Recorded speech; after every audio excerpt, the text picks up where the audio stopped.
Steve. Okay, my name is Lisa Romines and I'm an alcoholic. Thank you, Stephen, for asking me to speak for you. Um, okay, so what it was like. I was just a really miserable, uncomfortable little kid. I don't know why. I mean, maybe I do know why now, but I didn't know why then. But I didn't feel part of anything.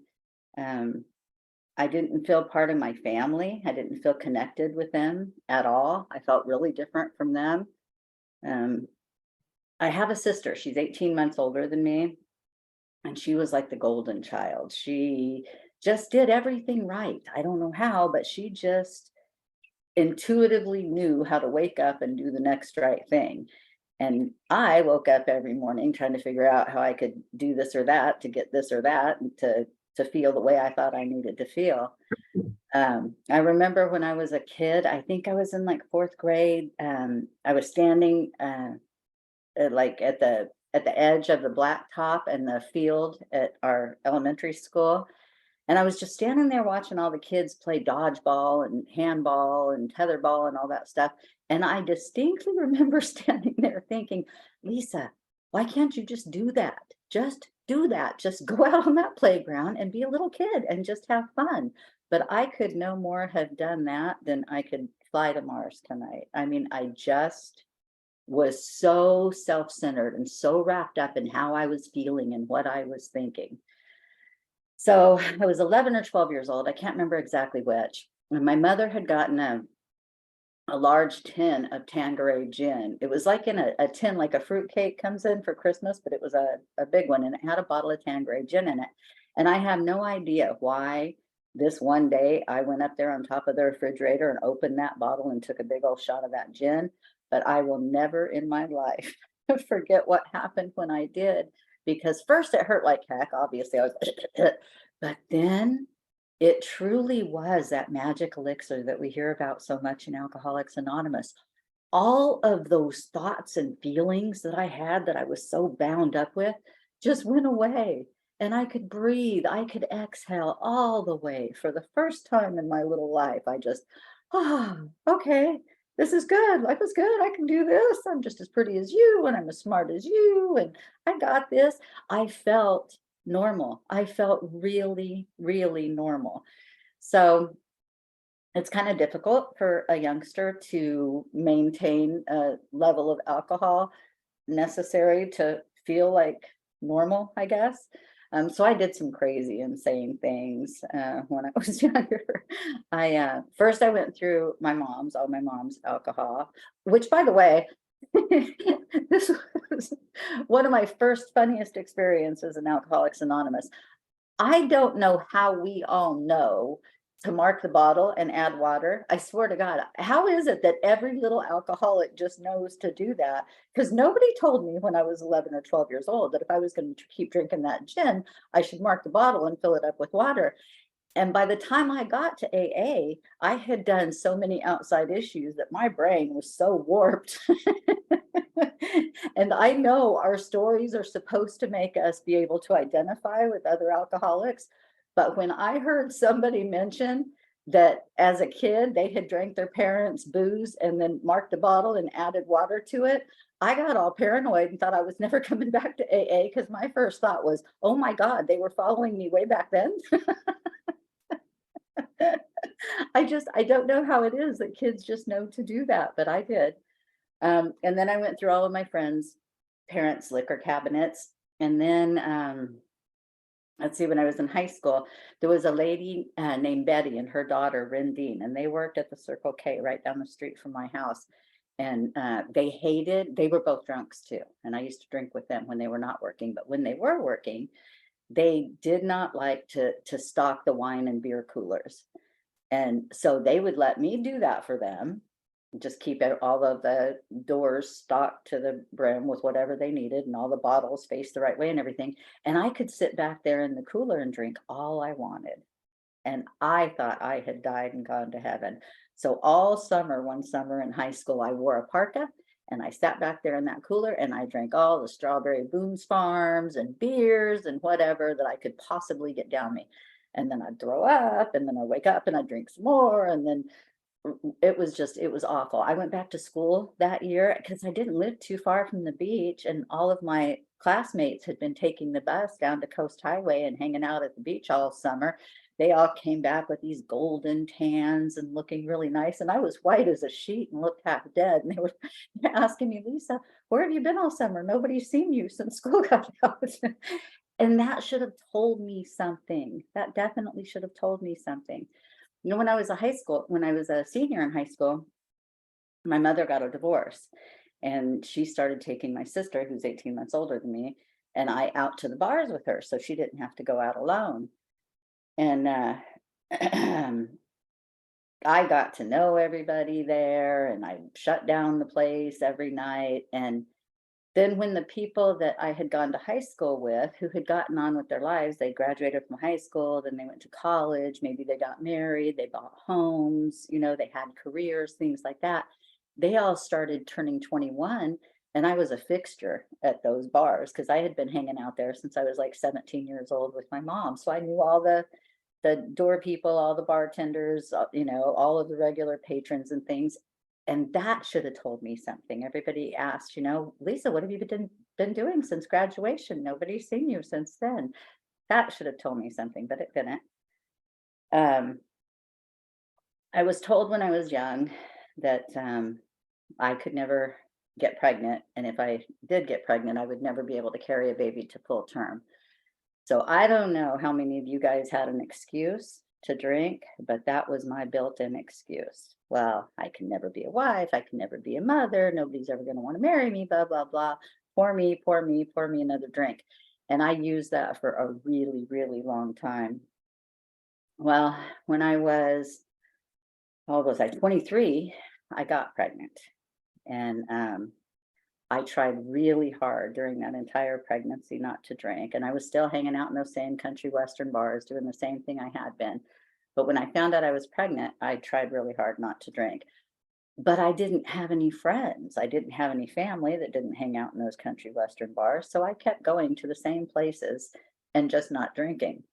And everybody that I had known for years was saying, Lisa, you're a whole lot nicer when you don't drink. Maybe after you have this baby, you should consider giving it up.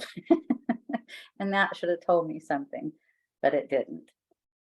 And then when I had that little girl, obviously, after not thinking I could have children, I wanted to be a really good mom. I really, really did want to be a good mom. But I was an alcoholic and full flight from reality, to quote Vivian, by that time. And I didn't know what it even meant to be a good mother. It didn't one time occur to me that I had come from somebody who didn't have really great parenting skills, that I didn't have a career, I didn't have a savings account, I didn't even probably have stable housing. So it didn't occur to me what I might be able to do for that little girl. The only thing that I thought of when I found out that I was pregnant was, oh man, this baby will give me the reason, she'll give me the motivation to be that person that I always really wanted to be. I don't know about you guys again, but I never thought that the life that I was living when I was drinking and running amok and doing all those crazy things was the life that I was intended for. I always felt like I was destined for something better. But I just kept doing things that kept landing me in bad places. Anyway, so I was a really bad mom. I was a really, really bad mom. I'm a blackout drinker. I don't know about you guys. How many of you are blackout drinkers? I used to think it was a curse. I now think it's a gift because I was so full of shame when I first got to AA, that I could barely stay as it was. I could barely stay and get through my steps and admit who I was as it was. But if I could have remembered all of the things that I had done, I might not have been able to stay here.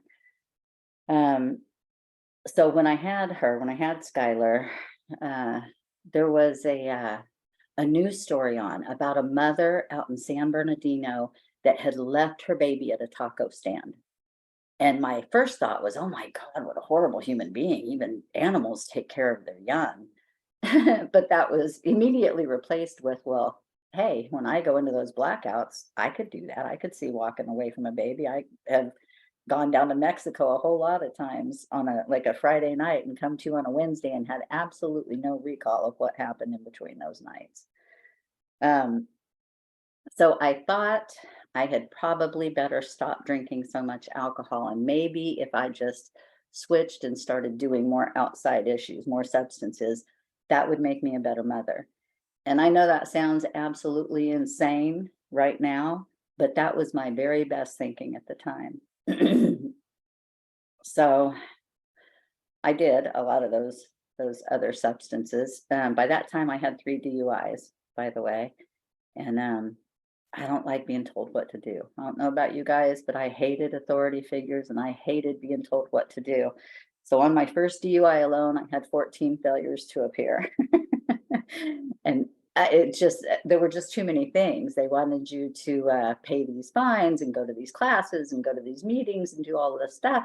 And all of those things are probably manageable unless you're still drinking and using, which I was. So I couldn't do any of those things. So every time I neglected to do any one of those things, I would get another failure to appear, which means that the deputies would come out at 6 o'clock in the morning and bang on the door and ask me if I had something to do with my daughter. And if I couldn't find somebody to come get her within like 10 minutes, they were going to send her to like the children's home. Orangewood is what they call it here.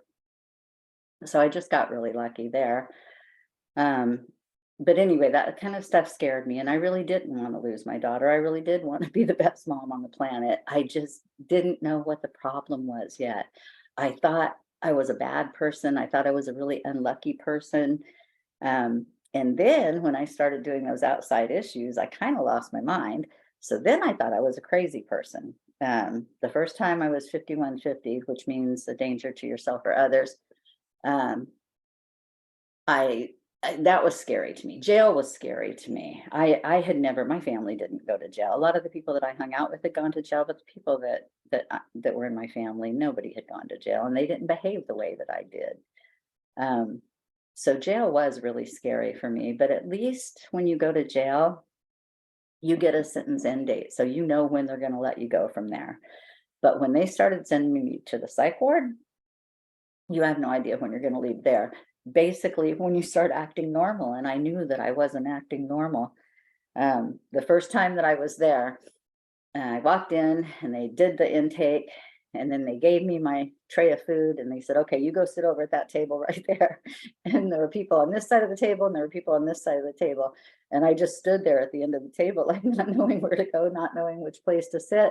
And some old salty lady steps up and she said, are you psychotic or neurotic? And I said, I don't really know. And she goes, well, do you hear voices?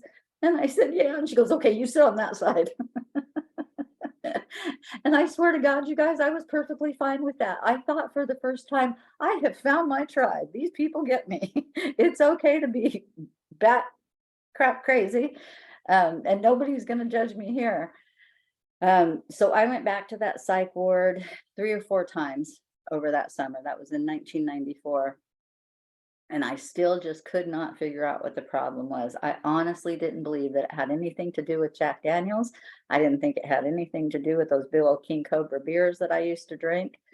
I just thought crazy, like I said, bad, unlucky, whatever, or everybody else's fault. Couldn't have been me. But close to June of that year, I was released from that psych ward for the last time. And that doctor who had been seeing me over that summer said, you know, Lisa, I really don't think that you're crazy. And to be honest with you, I was a little bit disappointed because I figured, well, nobody gets mad at a crazy person. They get mad at me all the damn time for the way I behave and things, but nobody ever gets mad at somebody for being crazy. So that would be a good thing. But he said, no, Lisa, I don't think you're crazy. And I said, well, why not? And he said, well, just for starters, you keep asking me if I think that you're crazy. And crazy people don't normally do that. They just are crazy. So just because I had the presence of mind to ask if he thought I was crazy, that made me not crazy. And I was a little bit crestfallen, but his next sentence was, "But I do think that you might be an alcoholic." And I said, "Now, why would you say that?" And I had been there that summer, 3 or 4 times, like I said, for 10 or 20 days each time. And that's the only time in my life that I had been in a group setting talking about, I don't know, me, my life, the way I drank, the position that other substances held in my life. Um, and because I didn't know anything about AA. I still didn't know what the problem was, let alone what the solution was. But he said, "I want you to," he gave me a name of a place in Huntington Beach, California called How Hall. And he said, "When you get out of here, I want you to go up there and talk to those people and tell them the same kind of things that you've been telling us this summer." And I did. And oh my God, what a miracle. Then I really knew that I had found my tribe. Uh, I heard people talking about blackouts. I heard people talking about marking those bottles and things. And eventually I did come to identify. Um, Maybe not so much with everything or everybody in the rooms or everything that they currently had, but I could certainly identify with the feelings, that hopelessness and just bewilderment. I mean, I literally was just absolutely bewildered. My sister, that the one that's 18 months older than me, you guys, she was an A+ student. My mother and father just adored her. She was Miss Newport Beach, Miss Orange County, and the first runner up in Miss California. Teachers loved her. She had friends. She had one boyfriend at a time for a long time. Nothing in my life looked like that. Absolutely nothing in my life looked like that. Um, but anyway, when I got to Alcoholics Anonymous, I had to go to Orange County Mental Health because of my daughter, and I had to see a social worker. And they had put me on all kinds of really strong medications when I was in that psych ward. Um, so I really, when I got out of there, didn't know which end was up or which way I was going. Um, and I was fine with taking all those medications because I was just kind of numb. I was just kind of numb and just kind of like moving forward, which is their goal when you're in a facility like that, just to kind of keep you out of trouble for a while. Um, but I am so grateful because I had a really, really good sponsor in Alcoholics Anonymous. And when we started doing the steps, she got into my background like when I was a kid. And she said, "Well, Lisa, they say you're a manic depressive with schizophrenic tendencies." And she said, "Were you that before you started drinking and doing drugs?" And honestly, I wasn't. I was kind of I mean, I wouldn't say a normal kid, but I slept right at the right times and I woke up at the right times and I ate and I semi-functioned. Um, so she said, "I'll tell you what, I want you to try to wean off of those drugs. Now that you're sober, now that you're going to Alcoholics Anonymous, now that you're working steps, let's see if we can't, get you back to ground zero. Um, and see if sobriety, if Alcoholics Anonymous will be a sufficient substitute." And so I did. I went back to my doctor and I trusted that little sponsor. I knew that she had felt the way that I had felt. I knew that she had lived a life something like I had, and I knew that she didn't live that way anymore, and I knew I wanted what she had. So I went back to my doctor and I told her that I wanted to wean off of them, and she cautioned me against that. And she said, it happens like this all the time. As soon as people start to feel better, they they want to get off the medication, and then you're going to tank again and you're going to end up in the psych ward again. And I said, "No, no, well, I don't want to do it. I don't want to be like in self-will. I don't want to do this all on my own. I want to do it, under the supervision of you and of my sponsor." And so she agreed to do it. And all I can say sitting here all those years later is thank God. Thank God, because if I had grabbed on to the mental health care diagnosis and just settled for being comfortably numb and shuffled the way through the rest of my life, I could have missed everything that I have experienced these last so many years, and I would not have wanted to miss this. I really wouldn't have. It's like in Alcoholics Anonymous. I have a friend that used to live in New York, and his name was Paulie, and he used to say, in AA, we get two lives in one lifetime. You get the you that you used to be, and you get the you that you get to be now. And my God, it was so true in my case. I mean, I've done panels at the jails and institutions. I did them for the first 15 years of my sobriety this time around. And I was doing a panel for a really large group of guys. And they put one sheriff's deputy in with a meeting like that when the facilitator is a female and it's all male inmates. And at the end of one of the panels I did, the deputy called me over and he said, Lisa, were you going to Orange County Jail back in the 90s, like Orange County Central Jail? And I said, yeah. And he said, and you stopped being admitted or you stopped being arrested around so and so time. And I said, yeah, how do you know? And he said, because I discharged you one day. And he said, I would have never known it from looking at you, from listening to you, anything like that. But some of the things that you were saying, I just knew it was you, and you were so pitiful then, and you're anything but that now. Um, and you're right, I so was. I weighed like 98 pounds. My face was all picked up, and I was, and I didn't have a very good memory because I had huge gaps in time from when I was in those blackouts. Vivian likes this story, so I'm going to tell it for her. There was one, she knows what it's going to be. One time I came to, well, okay, yeah, I'll start with that. I came to, and I was on the back of a horse at a stop sign. And I literally had no, I live in Orange County, California, close to the beach. There aren't a lot of horses around here. And I literally had no idea where I was. And so I had to wait for a car to pull up next to me. They said, excuse me, where are we? And she said, well, you're in Chico, California. You guys, that's Central California.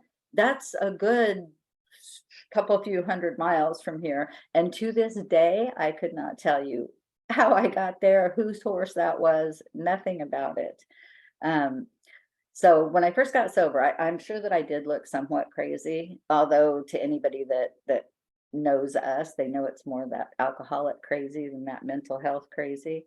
And I really am just grateful that my sponsor was so knowledgeable about Alcoholics Anonymous and didn't let me go that mental health route, because I'm not a manic depressive and I'm not a schizophrenic, and it's just it's got to be confusing for physicians how much new sobriety or your bottom might look like a valid mental health diagnosis. But anyway, so I got busy and I worked the steps, and I kept going to see that social worker of mine, and she was doing an intake with me one time, and she said, well, Lisa, you're sober now in Alcoholics Anonymous, so what is it that you want to do to be self-supporting through your own contribution? Those people take care of themselves. And I looked at her, you guys, and in all earnestness, I I kind of scrunched my shoulders and I said, I don't know, I kind of always wanted to be a lawyer. You guys, that must have looked absolutely insane. I'm fresh out of the psych ward and jail and like the worst mom on the planet. But I want to be a lawyer. And so she wrote delusional in my chart. And that hurt my great big old alcoholic feelings more than you know. So the one life skill that I got to Alcoholics Anonymous with was just to run. That's all I did. I would cut and run. Anytime you hurt me, made me mad, anything, I would just bolt. And so I flipped her clipboard at her and I told her to F off, and I stomped out of her room. And this woman was coming down the hallway, and I swear to God, the only explanation for what happened the next couple hours that day has to be God, because I didn't like people to touch me then. I was really ooky. I just didn't like that. Now I'm such a big hugger and a lover. Anybody can hug me, touch me, anything. But then I did not like it. But this woman was walking down the hall, and I was leaving that woman's office, and I was crying, and I was obviously upset. And she put her arms out and she said, honey, what's the matter? And I said, that woman called me delusional. And she said, I can't be a lawyer and blah, blah, blah. And she said, Honey, there isn't anything in this world that you can't do. You keep hanging out with those people in Alcoholics Anonymous, and you can do anything in the world.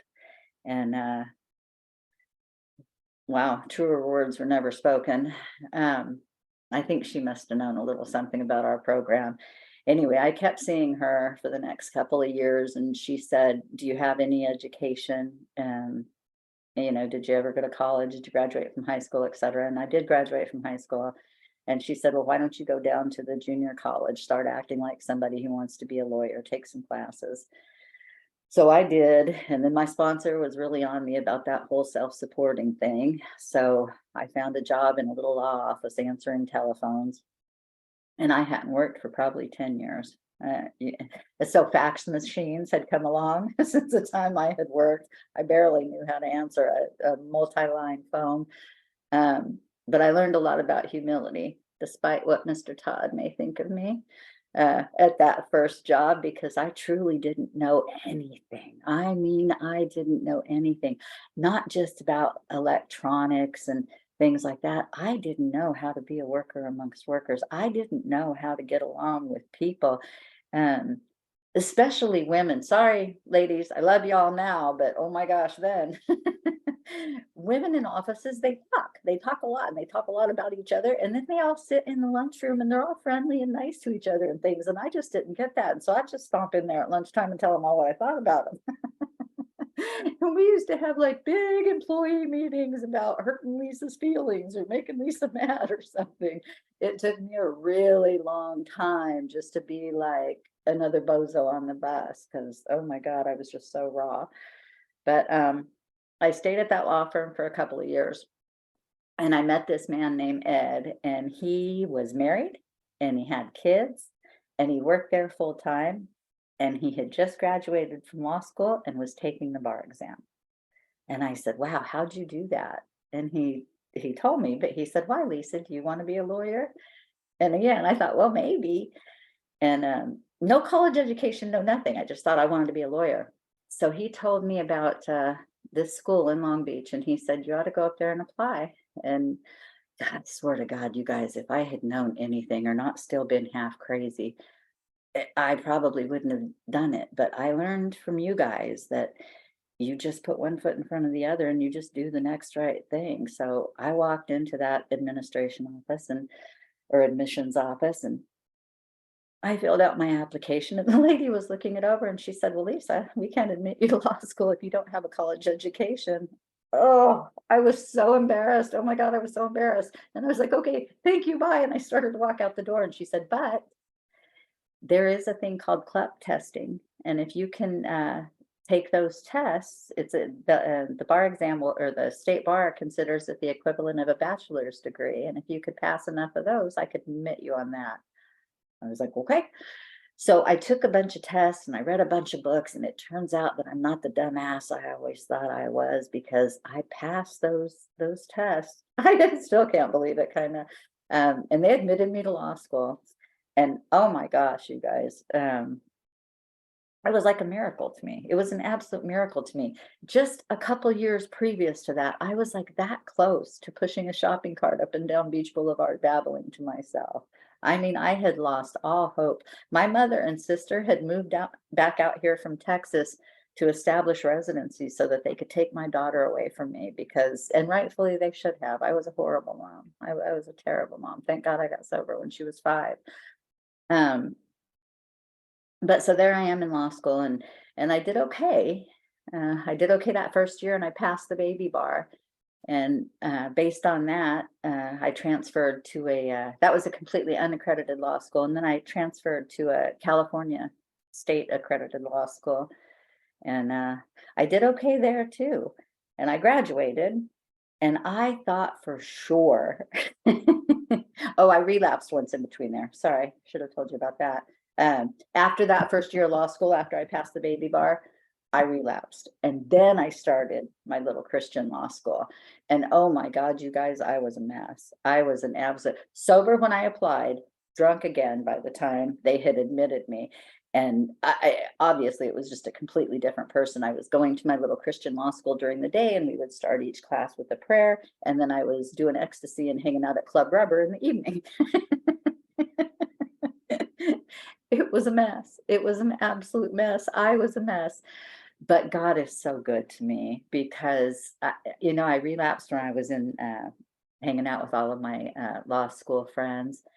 And I don't know. I think in my heart of hearts, I knew that I was an alcoholic, but you know how they say there's an insane thought that precedes that first drink? Well, they don't say it, it's in the big book. And this was my insane thought. I thought maybe I was just too young and didn't know how to handle my booze, because all these lawyers and judges and law students and people that I'm hanging out with now, they drink like fish, but they somehow know how to get up the next morning and go to work and pay their mortgage, and they have a significant other. And maybe if I hung out with them, I would drink like them, and I wouldn't drink like a pig like I always have and get into trouble and then fight and go to jail and go to psych wards and things. I really did believe that.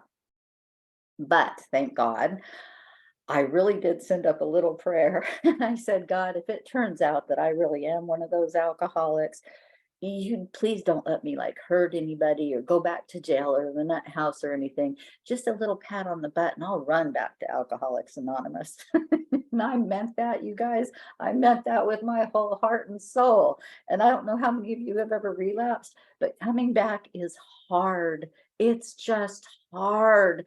They say that sometimes that door doesn't swing both ways. And oh God, that's so true. I thought, no big deal. If I relapse, I'll just go back to AA and do the same thing I did again, and I'll be able to get sober again. And sometimes you're graced with that, and sometimes not so much. It was hard keeping my seat the second time. If you're new or fairly new in this program and you have not relapsed yet, you absolutely don't have to, and I would not recommend it. That relapse cost me dearly. And I don't even know what it is. You think you know a little something about recovery, or I don't know what it is. Maybe it's that Todd humility thing. But I had a really tough time keeping my seat this time. Um, I was able to though, and that was in 2000. And my life has changed so much. It's hard for me to even believe sometimes. I did end up graduating from law school in 2005, and I was 100% convinced at that point that I was gonna pass the bar exam, and my daughter was gonna be able to go off to college in a little convertible with a Visa card, and life was just gonna be roses from then on out. From then on out. But I had gotten away from Alcoholics Anonymous, and so it didn't work out that way exactly. As I sit here right now, I am 59 years old, and I have taken the California bar exam 13 times unsuccessfully. So sometimes what we think God's will for us is might not always be what it is, or maybe it's not a no, maybe it's just a not right now. Um, People that I know that are not in Alcoholics Anonymous, like all the attorneys that I work with, are just amazed when I keep taking the exam over and over again. But all of you guys get it. Most everybody that I talk to in AA is like, well, when are you going to take it again? And I used to go into the prisons and all the guys would say, Lisa, did you pass that test yet? And I don't know if I ever will or not, to tell you the truth. I just always say I don't think I came with an off button. There's just never been enough of anything for me. Booze, drugs, men, exams. I don't know. But I am going to take it again in July. We'll see. We'll see if it is God's will for me or not. I think maybe I had some growing to do, that maybe I would have missed out on if I had been an attorney before, if I had been making more money, or had my ego fed like that at any other point in my sobriety. Um, because I know now for sure that what I do for a living isn't the most important thing about me, and how much money I have in the bank doesn't really matter at all. I think I think the greatest thing that I've ever done is manage to stay sober in this program. Um, and I think the most important things and the only things that I've ever done that really matter are being able to be of service in this program. There was no part of my life that, if given the opportunity to choose now, if I'd like to go back and do it again, that I would opt for. And that's the God's honest truth, because it was really scary a lot of the times. It was really painful a lot of the times. Um, but I gained experience through going through all of that, that I can now help another human being with. And there's not a lot of people in this world that have that kind of power. I love that card. There used to be an AA card. I haven't seen it for a little while, but it says something to the effect of, and I'm an ad lib, so this isn't going to be right, but it says something like it's not to the psychiatrists or the mental health care professionals of this world. It's not to the physicians. It's not to the professors or the learned men that God gave this gift to save his alcoholic children, but to us drunks. We are the only people that have the experience that can help another suffering alcoholic, and that is a gift. It's an absolute gift. So if all those things that I went through on my way to you guys can benefit another human being, then it was well worth it. Then it was a just price to pay for admission, I think. And my life is just completely different now. Uh, go to a lot of meetings, have a lot of friends like Stephen and Vivian all across this country. I try to help anytime I can, any way I can. I've recently gotten involved with GSR. I was a GSR back in the 90s in my first couple of years in sobriety, but I wasn't really sober yet, and I wasn't done fighting. And oh my God, every little issue that came up, they had to box with me about getting it passed. And so I told Vivian when I was going to go back this time, I'm just going to see if I can practice some restraint of pen and tongue and see if there's been any growth at all since the mid 90s. And so that's my goal now in GSR. I just try to keep my mouth shut and be of service. But my life today is so rich and so full. It really is. They used to tell you a long time ago to write down what you'd like your life to look like 5 years from now. And I wouldn't have known what to ask for. I wouldn't have known. I would have asked for that convertible for my daughter. I would have asked for probably a husband and a house and things like that. And I don't have any of those things. I don't have any of the things that I would have asked for, but I wouldn't have known to ask for courage, which I've been given like a little sprinkle of. I wouldn't have known to ask for humility so that I could learn how to just be another bozo on the bus and get along with my fellows. I wouldn't have known to ask for compassion.